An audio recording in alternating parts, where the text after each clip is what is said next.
Hi, this is Rick Sovitzky from Chortek. Today I'm going to talk about using JobBoss2 and QBO, QuickBooks Online, together, specifically related to purchasing and payables. First question is, why bother? And the short version is these two systems work well together. And when QBO is used, there's some additional tools that can work alongside QBO, specifically Bill.com. That's what I'm going to kind of focus on today. And that really helps modernize the payables process. We found many of our customers benefit from this. The other thing to consider is when you use QBO in conjunction with JobBoss2, it's a lot easier to outsource portions of your accounting, daily, weekly, monthly processes to other firms like Chortek. And that's what we do, and we'd love to talk to you about that.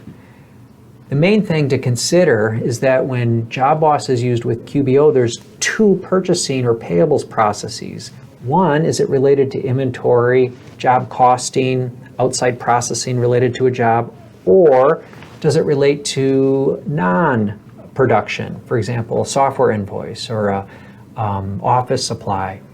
And the difference between those two is really a process change, and anyone on your team that handles these transactions needs to be aware of that difference. And I think everyone would find it a big improvement, actually, with using these together. When you turn on the integration, there's a few settings. I've highlighted the ones that we recommend. Key one to hear down below, the main idea is that when you're using JobBoss with QBO, you don't track payables in JobBoss anymore. It's done outside of it.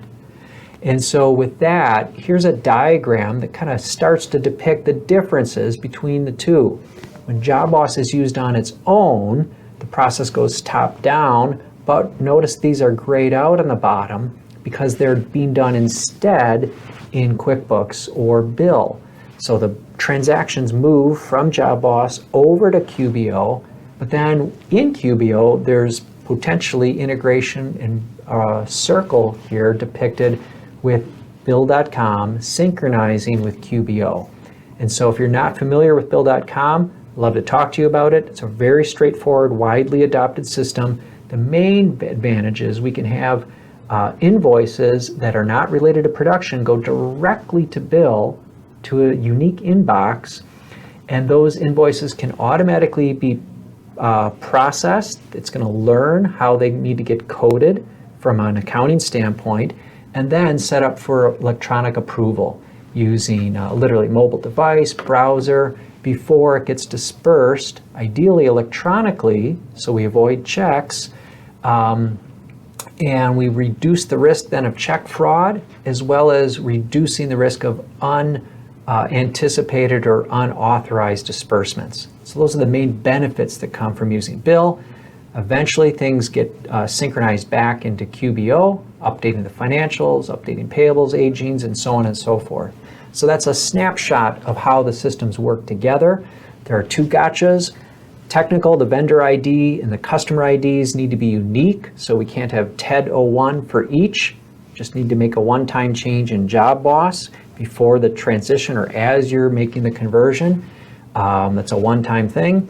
And then also vendor cash discounts are currently a gap. It's a limitation, kind of embarrassing. QuickBooks Online doesn't handle that properly. There's a workaround, but it's kind of clunky. So it's something to know before you make the transition. With that, there's other videos we have about other elements of using these two systems together. We'd love to talk to you about it, either assisting you through the process or possibly working with you on a regular basis. It's what we do with other customers. And so with that, hope this is helpful. Feel free to contact us through our website, and we'd love to talk to you. Thanks a lot.